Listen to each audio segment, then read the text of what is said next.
Okay, so we are getting close to Pesach, and we have just more than 3 weeks to Pesach.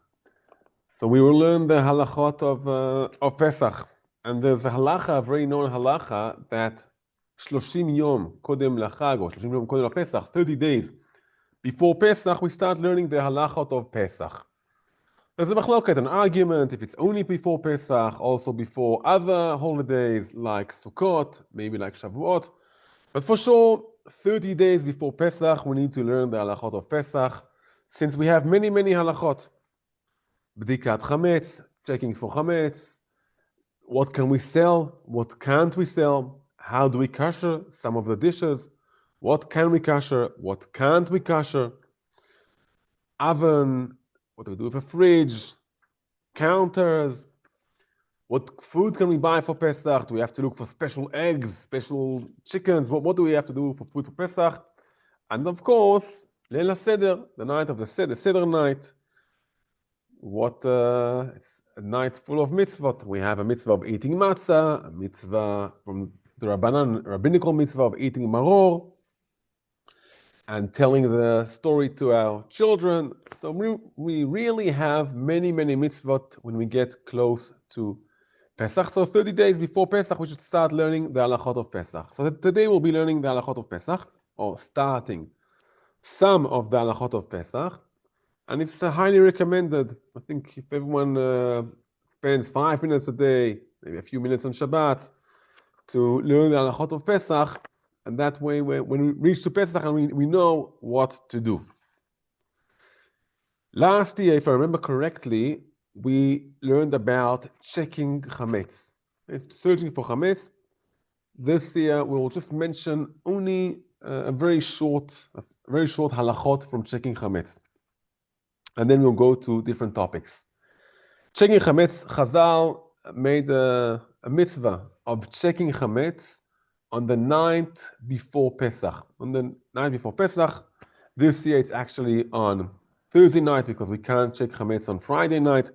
So Thursday night we check the Chametz on nighttime because then people are at home, and also then it's easier to search in all sorts of small areas. So on the one night before Pesach, we search for Chametz.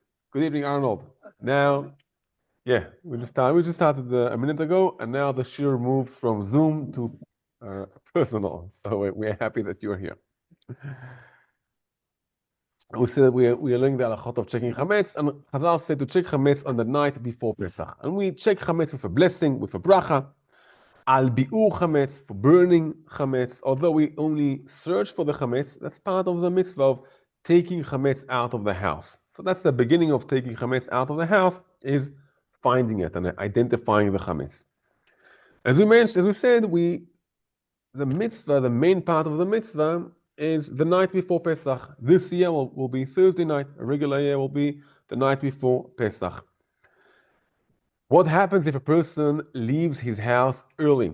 He's flying to the States, he has family in the States, he's going somewhere else, or he decides, I'm going for the whole Pesach, and he goes 2 days earlier, he goes to a hotel. When do they check Chametz? The answer will be the night before they leave. So this year, if a person leaves on Wednesday afternoon, on Tuesday night, they will search for the Chametz, but they will search for the Chametz without the bracha. Okay, the bracha is only on the night before Pesach or the night before Shabbat, like this year. Another question, do we have to use a candle to search for the Chametz? And the answer will be yes and no, which means Chazal said search with a candle, because a candle you can search in all the small corners. And the light, you have a light in the main room, you can't search in all of the small corners. But many rabbis say you can also use a flashlight, or if you are British or Australian, you can use a torch, right? Now, if you're American, don't use a torch. Okay, don't use a torch. And the reason is because if you use a torch and you're American, you'll burn their house. The reason is very simple. American houses they just burn when you use torches, right?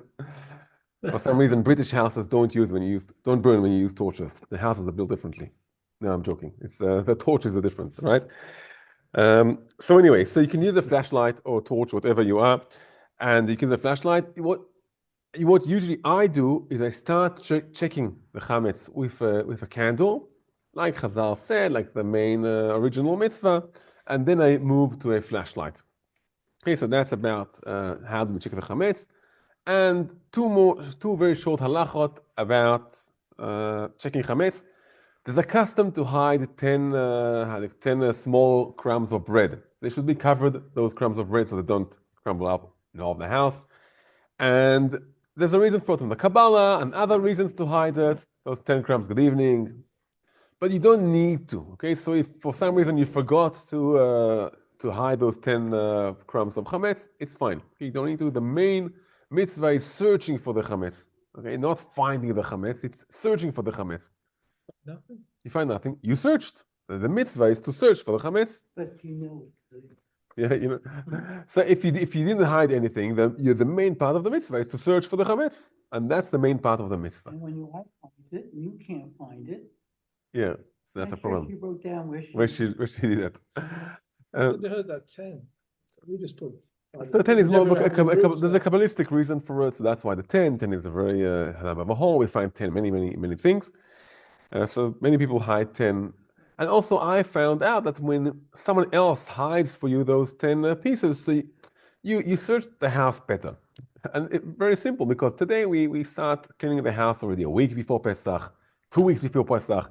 Some people already, half of the house is kosher for Pesach because Purim has passed. That's it. It's almost Pesach.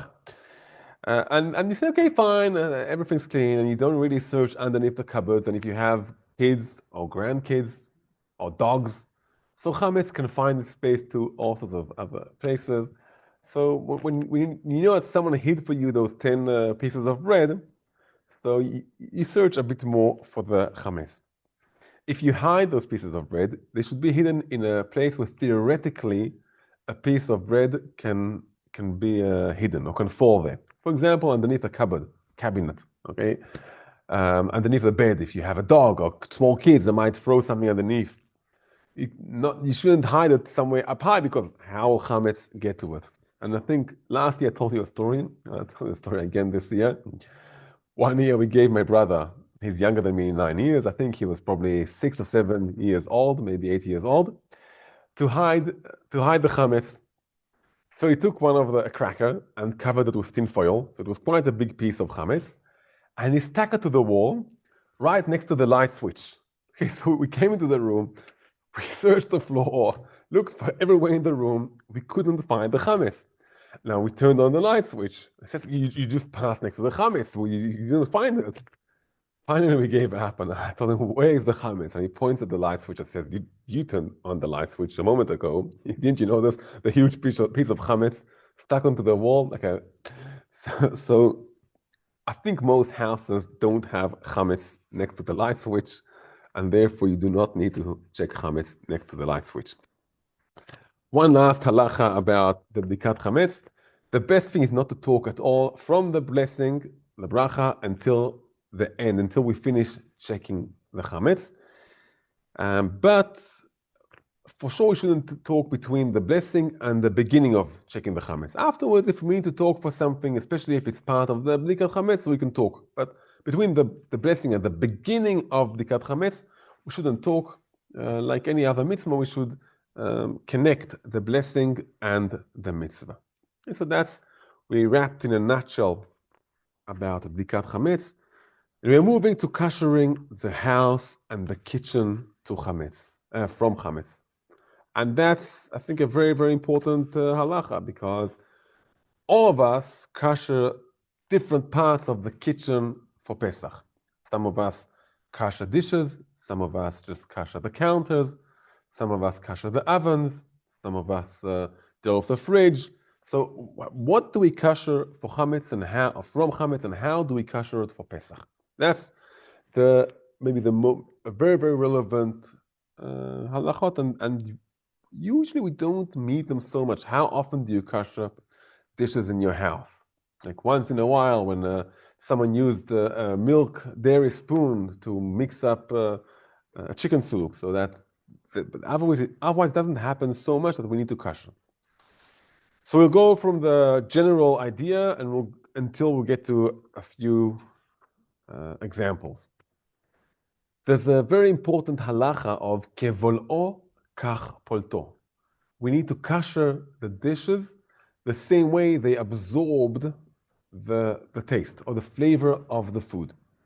And the same way we go by the temperature. And Chazal did categories. So we have, in generally speaking, we have 4 main categories. We have a few subcategories, but we won't go into them. We have 4 main categories. We'll go from the most severe one, the most strongest way of absorbing chametz, until we go to the lightest way of absorbing chametz.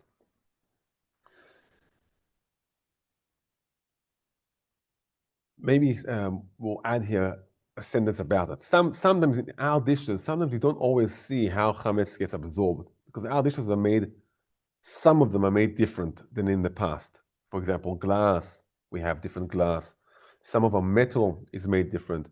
But some of the things, even today, they get flavor stuck to them, and it's very hard to clean them. Plastic, for example. Hey, plastic, have you ever tried to wash plastic containers that had oily things inside them? Sometimes it takes boiling water and you wash it 3 times, and it still has the smell or flavor of, if you've had fish has a very strong smell to it. So plastic, for example, gets chametz stuck to, or something, flavors stuck to it.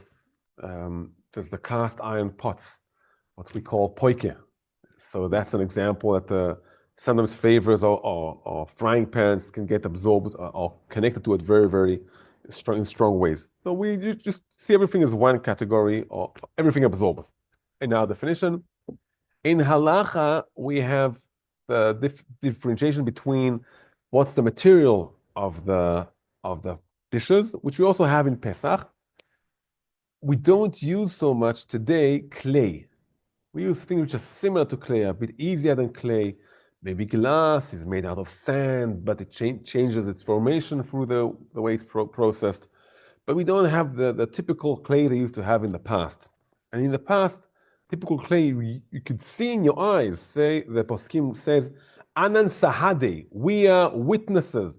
You take a pot of clay and you just see how it absorbs flavor into it. It's like sand or mud that the guesses, different parts of the food can just go through it, and you can see how it really absorbs, and it's very, very almost impossible to clean it. Yeah, but we don't have that so much today. There's questions about other things. Do they absorb, don't absorb? We'll get to it hopefully this evening about glass. So the rule of the halacha is kevol'o kach polto. The way something absorbs, that's the way you kasher it. The strongest way of absorbing is when something is on the heat, on the heat, and without any liquids. For example, a barbecue net, a barbecue, right? You make a barbecue. Someone asked me on Shabbat, what chametz do you do on the barbecue? Why should you put chametz on the barbecue? Now I asked you once again, you live in Israel, right? Do you know what arais is? Do you eat arais? No. Arais. We should make once a barbecue and a chametz stick barbecue and show you what arais is. It's great, great food. You take a pita, cut it to half or to 4, and fill it up with the ground meat. Okay, and that turns out really good.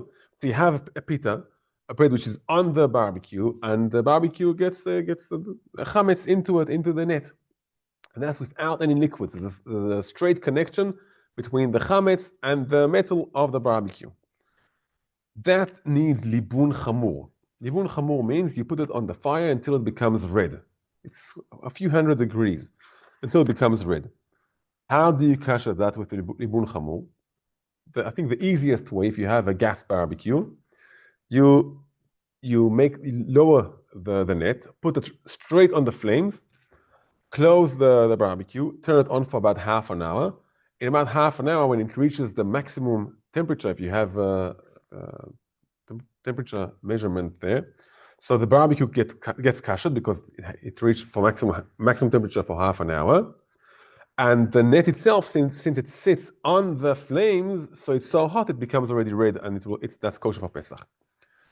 Another thing, which usually during the year we don't care so much about kashering it, but for Pesach we do care. how do you call it? The rods, what the pot sits on the gas? I guess Burners. The burners. No, not the burners. The yeah. okay, so it sits. How do you call the net around it? The burners. So usually we don't kasher the burners. For example, you cooked a dairy soup, and the soup spilled over, and went over the burners. And after 5 minutes, you warm up chicken soup, or you warm up, I'm not sure, something else, which is meat. You don't get the grates. It's called the grates. Not the burners, the grates. Thank you very much.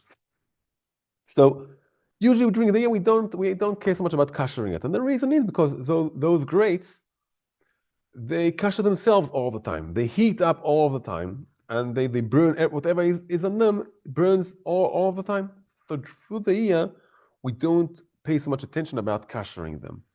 Pesach, since Pesach is so important and Chametz is so severe, we kasher those grates for Pesach.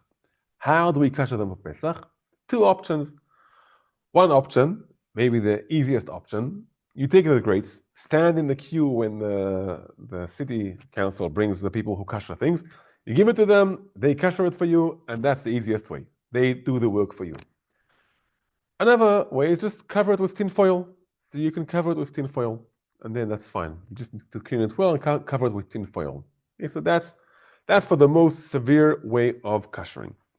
The next level is something which beforehand, we have things which we don't kasher because they absorb with heat, straight heat, and usually they'll get wrecked if we kasher it with straight heat, with direct heat. For example, pans of the oven pans, many times you just put boikasim or whatever is right on the pans. And if you use a burner on it, like we said with the net of the barbecue, I put it straight on the fire so it will get wrecked. How do I know? Well, I tried once. Okay. Some of the things I tried, I had once I did experiments, I want to see what happens. I had once an old frying pan, I want to see what happens when you kasher it, and I wrecked the frying pan, but that's the best way to know than to learn. So if you have an old frying pan, do it. If you have a new frying pan, do it, but then buy a wife a new one. Okay, otherwise there's a problem. So things like that will get, if they absorb taste, flavor with direct heat, so we don't kasher them for Pesach, and we can't use them for Pesach. What happens if you don't have another pan for the oven? I need a pan. What do I do? So you clean the pan very well, and you put it in the oven. When you kasher the oven, you turn the oven on the maximum heat for at least half an hour after it reached the maximum heat. So it's about an hour. And after you did that, you still don't use directly the pan. You cover it with tin foil, and then you put things on it. Okay, so but you don't use the pan directly.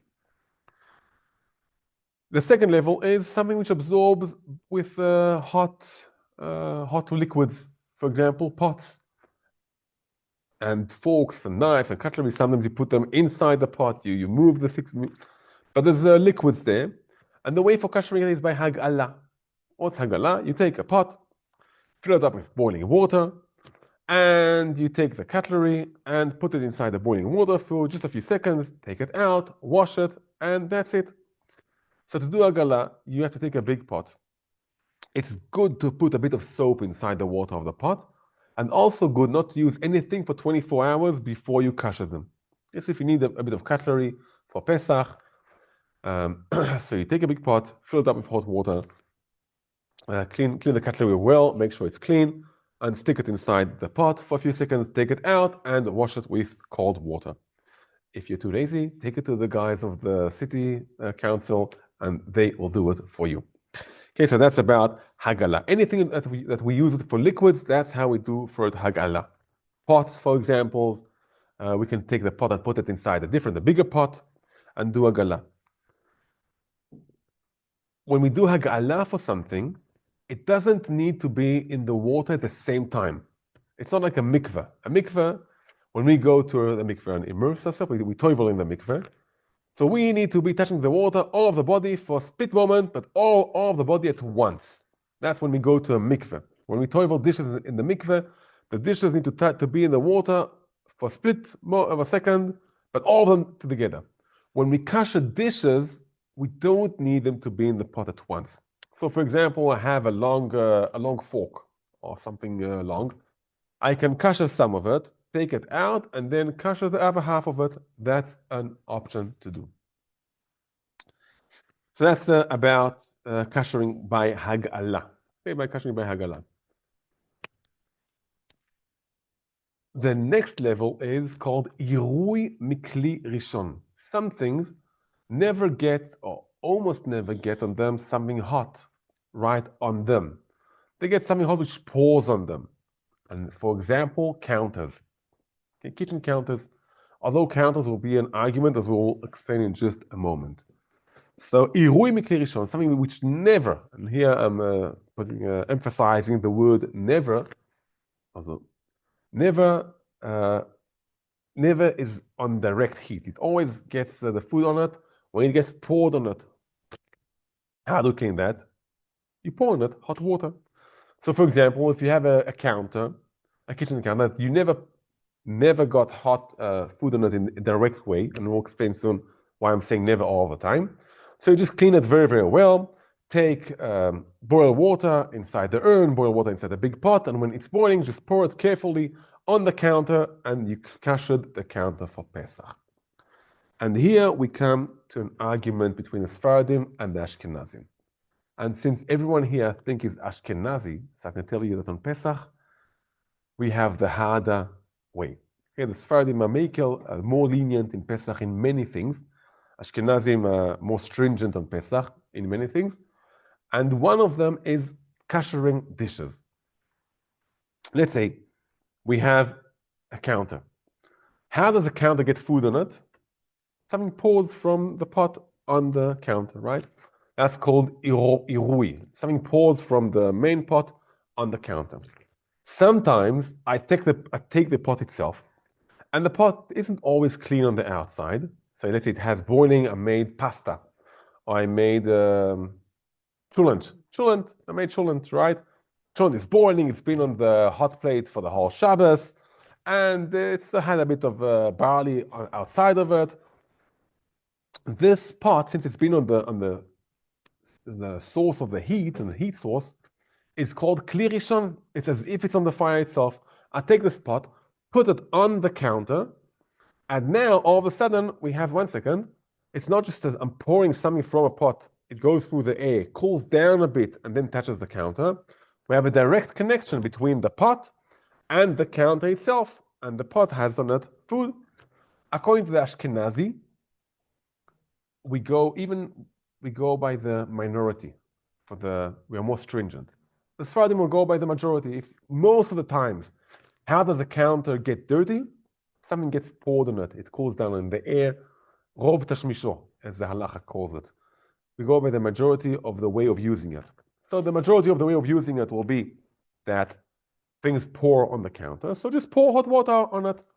Ashkenazim will say, we are more stringent. If sometimes things touch the counter with a connection to the pot, and the pot is a boiling pot, you have to clean the counter as if with boiling water, which is standing on the pot itself. So, many Ashkenazim, what they will do, they will not kasher the counters. They will clean it very, very well, pour on it boiling water, and then cover the counters for Pesach. Because they say, I can't take the counter and put it inside the pot of water, right? I haven't got a big enough pot. So that's what many Ashkenazim will do. That's the easiest way to do it. Others will do, so they'll try to think of a way, how do I make the counter with boiling water as if it's boiling water on the fire? And they'll take something very, very hot, a hot urn. You have to be very careful with electricity, with the power. Or take a brick, heat the brick on the fire, and then the brick is boiling water, and pour water on the brick while moving it over the counter, and that way kasher the counter. You can do it. It's possible if you are careful, if you know how to do it, if you're experienced. If not, just don't bother. Clean the counter well, pour in that boiling water, and cover the counter for 1 week. It's better to be safe than trying to play now with a boiling brick. So we touched here now the second level and the third level, and we're going to the fourth level. And the fourth level is something which we never use with hot water. We never use with hot water. We always use it just with cold things. For example, a cold glass of beer. If you have a glass of beer and you want to kasher it for Pesach, why do you want to kasher for Pesach a glass of beer? Well, in the market you can find, I'm not sure how they call it, I think it's mead. It's honey beer. And they learned to make it date beer, honey beer, and they add to it other things like obviously not barley, hops. Sometimes they add to it hops and really tastes good. And it's kosher for Pesach, so you want to have your beer glasses. So how do you kasher the beer glasses? They never touched hot, something boiling. Clean them well and kasher them for Pesach. Okay, so clean them well, kasher them for Pesach. What happens if you want to kasher your whiskey glasses? Why do you want to kasher whiskey glasses? Because you have cognac for Pesach. Cognac is made out of wine. Cognac can be kosher for Pesach. With whiskey, because it's so sharp, we do view it as if it absorbs a bit inside the glass, especially for Ashkenazim. And here we get to another argument between Ashkenazi and Sephardi. And as I said, Ashkenazi are more stringent than Sephardi. Sephardi will say glass, well, it's something new. And I'm not sure what's the chemical definition of glass, but it doesn't absorb at all. So if you're a Sephardi, what do we do with glass? Wash it well, clean it well, take it for Pesach, and use it for Pesach as is. That's if you're a Sephardi. If you're Ashkenazi, many poskim say it's impossible to kasher glass. So you have here like two different sides. According to the Sephardim, you don't need to kasher glass. According to the Ashkenazim, you can't kasher glass. You cannot kasher glass. So through the year round, Ashkenazim will be a bit more lenient. But on Pesach, since we are so stringent in Pesach in other things, we'll be also stringent in Pesach, also with kashering glass. And we don't kasher glass, but sometimes we do. For example, when it doesn't absorb with heat, a whiskey glass. For a whiskey glass, we say, well, it's whiskey, it's sharp, it does absorb in some way, but it doesn't really absorb in heat. So how do we kasher a whiskey cup, a glass cup? You put it in water for 3 days. And each day you change the water, and that way, if the water and changing there and all being there for 3 days, it cleans it very well. Yes, that's kashering a whiskey glass. Or another option is putting it in boiling water, doing hag'ala. Is it recommended to put it in boiling water?